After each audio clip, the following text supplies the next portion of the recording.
So it was an old man, was probably not a great deal older than me, but and I think They were just doing their job. Then the wall came down.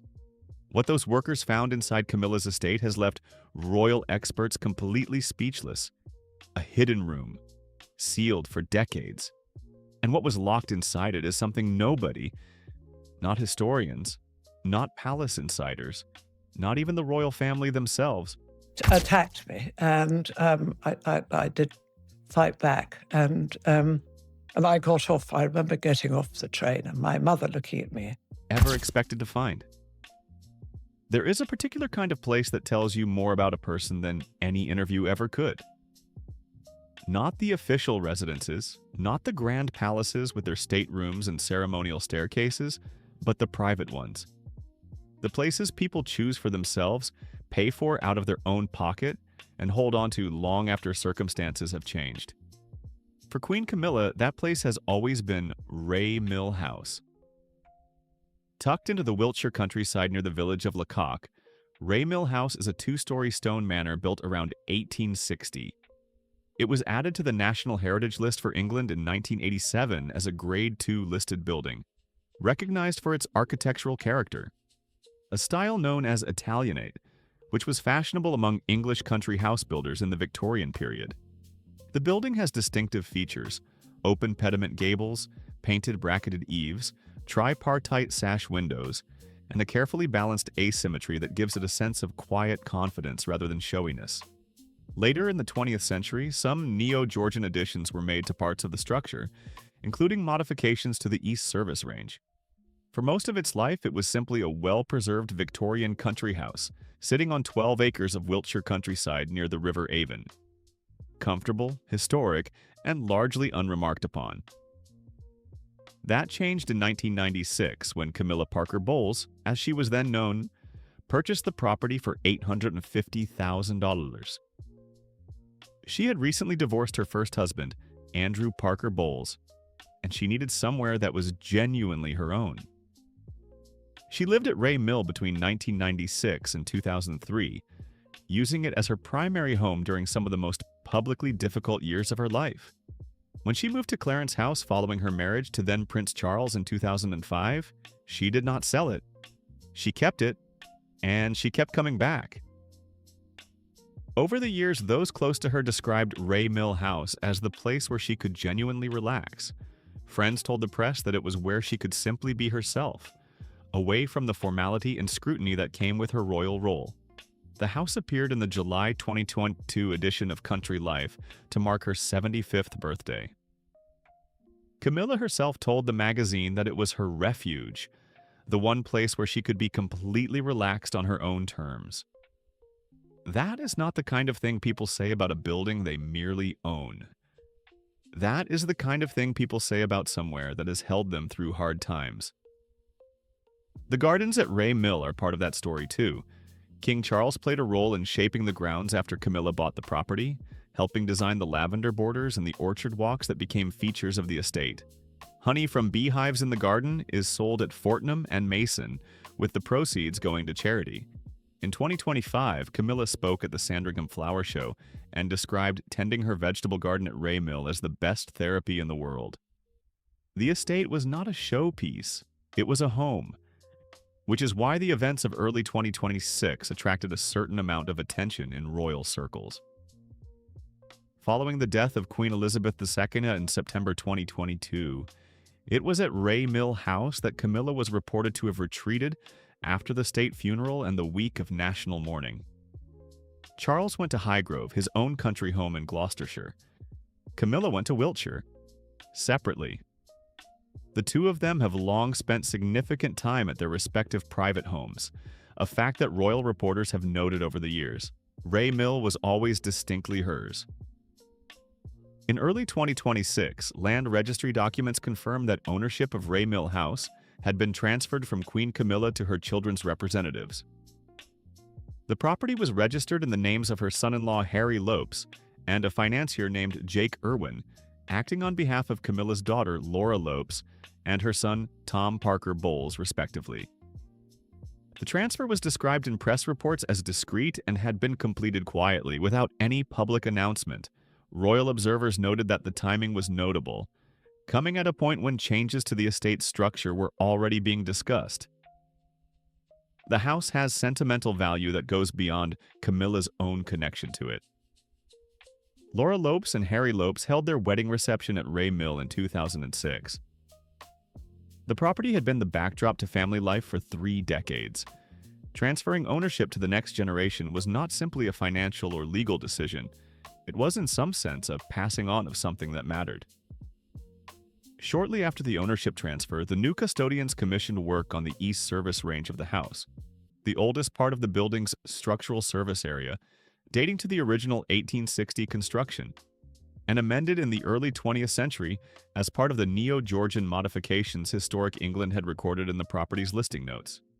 The plan was practical: reinforce the aging stonework, inspect the foundations, and bring the area up to a standard fit for modern use.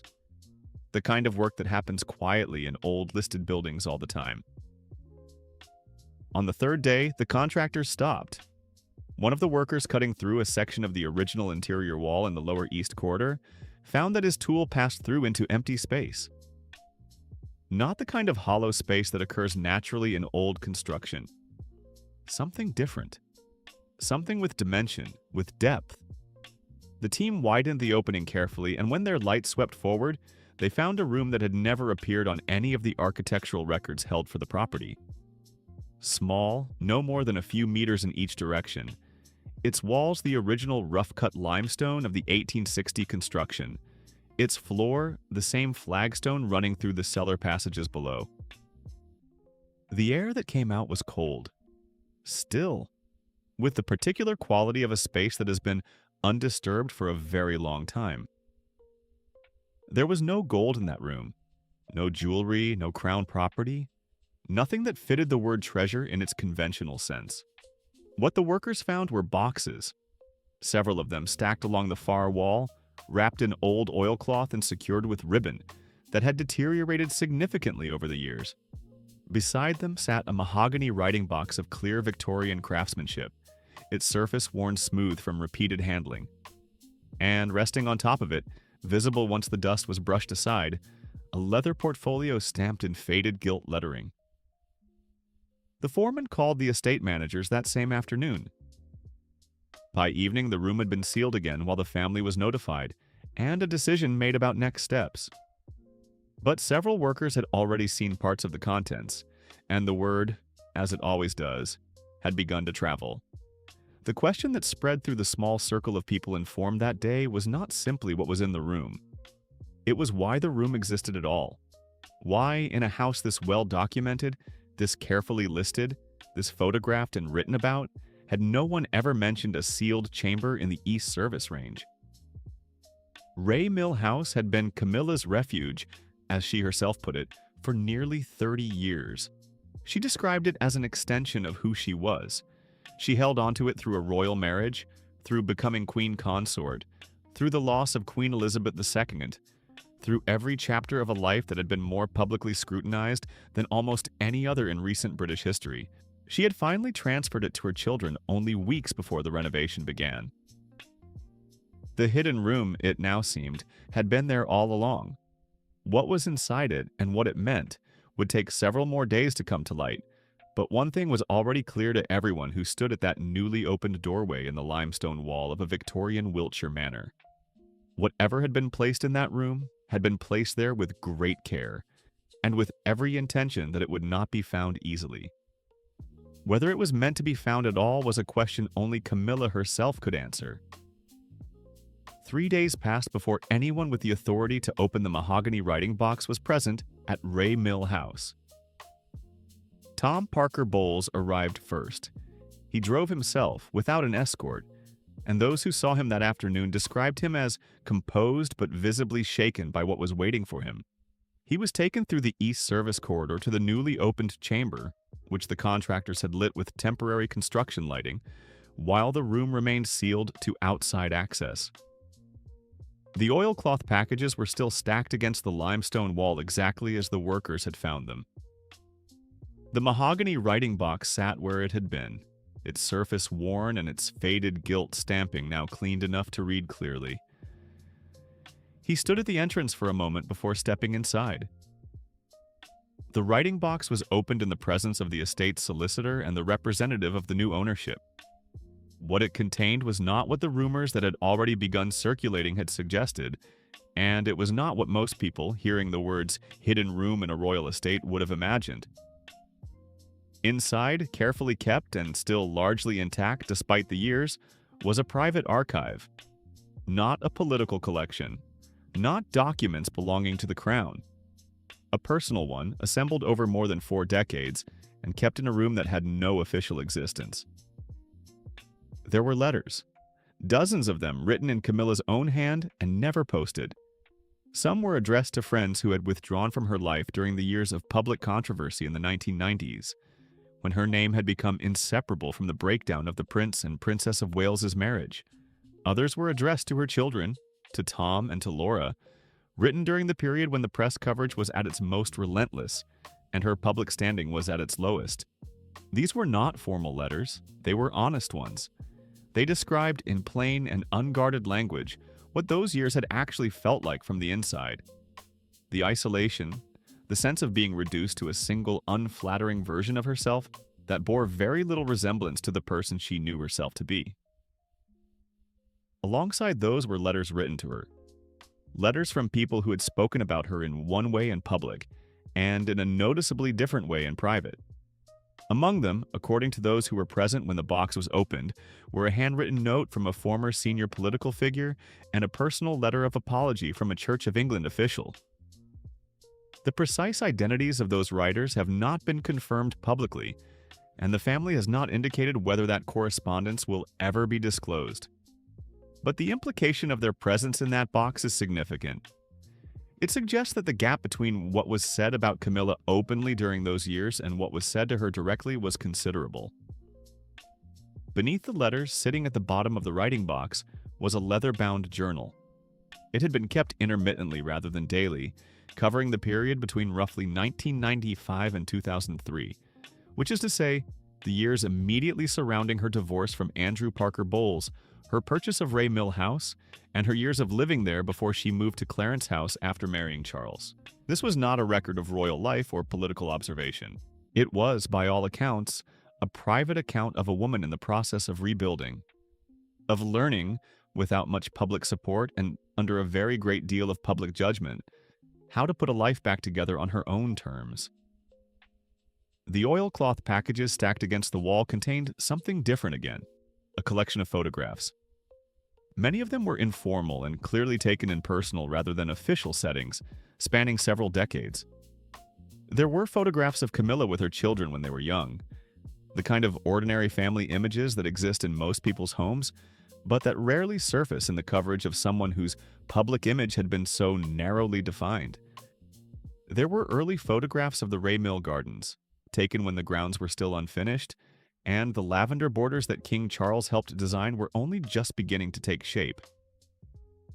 And then there was one photograph in particular that caused the solicitor present to pause.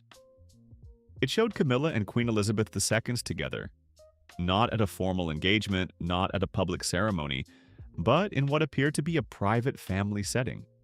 Both women mid-conversation. Neither posed for the camera, the image clearly not taken by any official photographer. The late Queen and Camilla caught in an ordinary moment together, in a way that did not at all match the version of their relationship that had been reported and repeated for the better part of 20 years. The commonly held account of their relationship was one of profound tension. Queen Elizabeth II was said to have taken a very long time to accept Camilla, and some accounts suggested that acceptance never fully came, or came only grudgingly in the final years. The photograph in that oilcloth package told a different story, or at least a more complicated one. Whether it was taken early or late by their acquaintance, whether it represented a moment of genuine warmth or simply a private truce, cannot be known from the image alone. But its existence I kept privately, never published, stored in a sealed room in a house Camilla described as her refuge, suggests that the relationship between the two women contained dimensions that were never made public. Those who study royal history will note that this is not entirely surprising. The official record of any relationship within the monarchy tends to flatten into a simpler version than reality. What is surprising is the evidence of it sitting in a hidden room in a Grade 2 listed Victorian manor in Wiltshire, wrapped in oilcloth, waiting to be found by a construction crew during a routine renovation. The question of how the room came to exist at all has a fairly straightforward answer, even if the question of what was placed inside it does not.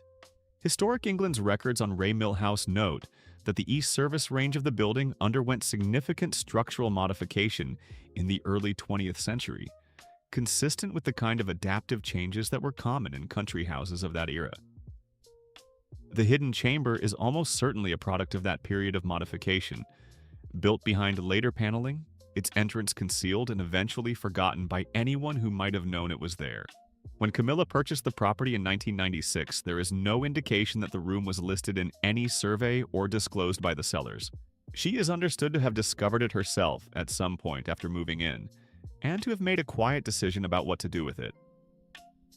That decision, as it now appears, was to use it as a place to keep the things that mattered to her privately and that she had no intention of making available to anyone else. In a life that had been scrutinized to an unusual degree, that is not a difficult impulse to understand.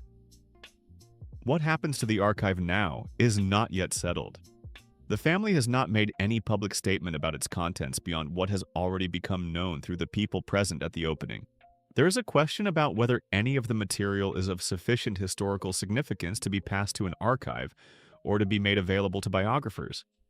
There is also, of course, the simpler question of whether the family simply wishes to keep it private, which is equally legitimate and arguably more consistent with the spirit in which it was kept in the first place.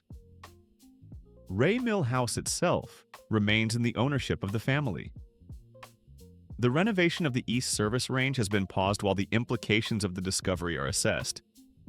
The room will be documented properly, as required under the terms of the Grade 2 listing, and any structural decisions will need the approval of the relevant heritage bodies.